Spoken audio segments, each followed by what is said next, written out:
for you? My name is Russell Ellington, first year head coach at Munroe Day School. To my right, I have DJ Johnson, Makari Vickers, Austin Perkins, my offensive coordinator, Coach Johnson, Mari Borden, and Keyshawn Mashburn. Started off here. Every time I turn around, it looks like there's something going on in Munroe this summer. It's been a crazy summer for you guys. Just from the coach's perspective, talking about what has this summer been like in just building this program, bringing in players, just developing, what has all that been like here at Munroe? The summer's been awesome. This is probably the first summer since I've been there where we have the depth that we have now. We're able to practice amongst ourselves in practice. We don't have to go find work outside to get the work.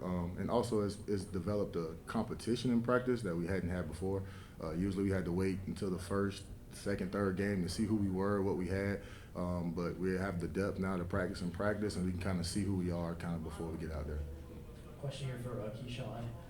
You're basically home here now at Florida State. I guess what went into your commitment in deciding on the Seminoles?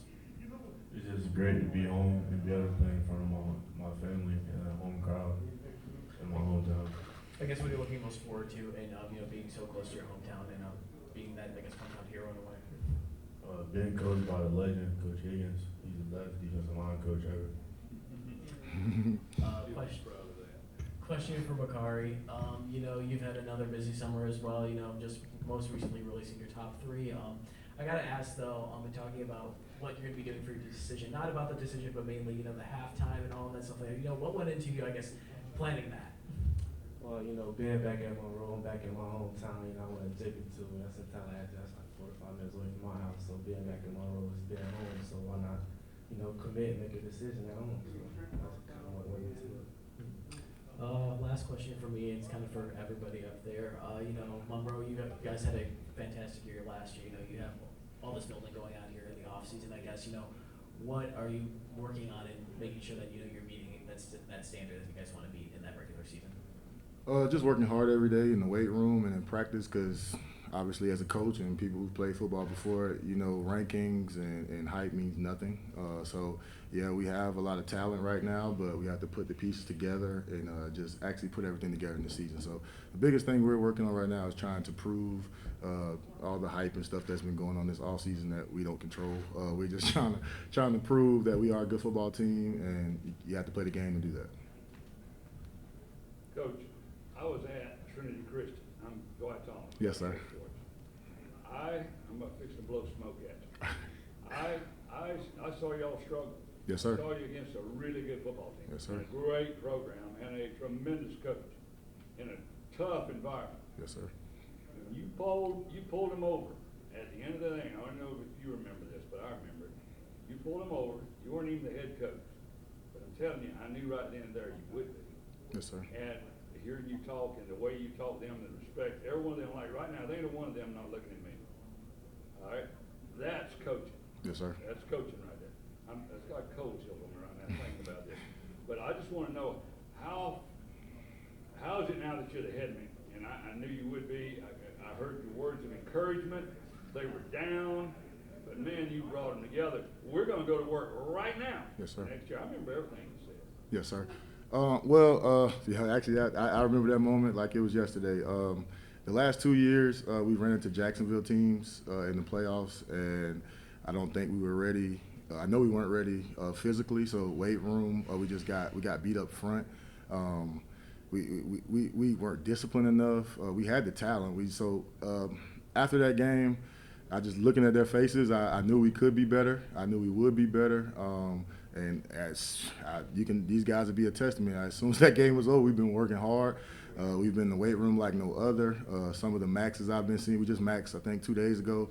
I had never seen those numbers since I've been at Munroe. So they've bought in. They're tired of losing. They're tired of hearing. Because even with the last 2 years, we've had good seasons, but people in the area, oh, Munroe's a small school. Munroe's this. Munroe's not good. So this year we put together a tough schedule. We're doing everything in our power to make sure that at the end of the year, if we have a successful season, there's no more doubt. So we're just trying to kill the doubters. Good stuff. Yes, sir.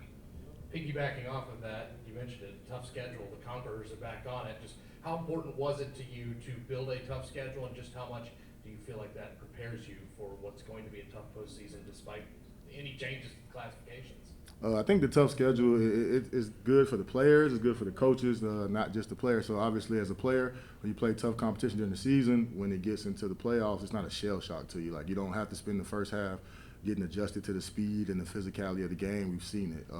As a coaching staff, it helps us. Obviously, if you're the physically superior team out there, it doesn't really matter what you call.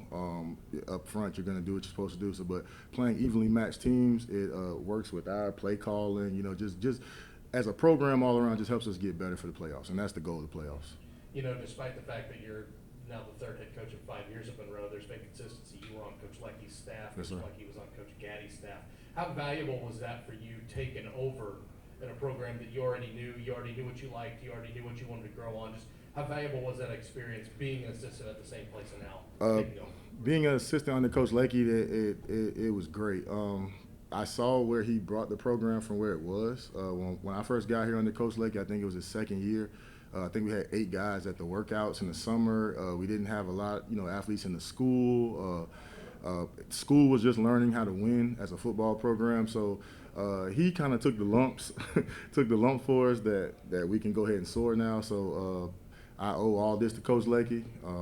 He was a great mentor for me, and we plan on building from what he showed us. And really, this is a question for the guys. I know most of you have grown up in this area. You know, Munroe is not a place that's known as a traditional power by any stretch of the imagination. Just how proud does it make you that you get to be that bedrock, you get to be the start of this winning culture that's really started to turn this program around? Well, I guess I'll speak. Well, I think I speak for everybody when I say I think it makes us really proud to know that we'll be the pretty much the founders or the base or the foundation of a really great program. You know, when a team is starting to build up, a lot of people tend to gravitate towards that. So I feel like me, myself, all the coaches and everybody in this room that has a Munroe jersey on will be really proud to know that. Do you want to go? Expand on that. I think we're just gonna install like a winning culture, keep building up from here, 1% better every day. That's my take on it. Yeah, and just to piggyback on that, we're trying to develop a program, not just have a good team. We look at like Coach Hickman in Florida High and team programs like that who are doing it on a consistent basis, and that's what we're trying to do. We don't want to be a fly-by-night team. Oh, Monroe's good this year, next year is back to normal. So we're trying to. In here we have all the way from 7th graders all the way up to 12th graders. Like I said, we're just trying to keep it going, build an actual program.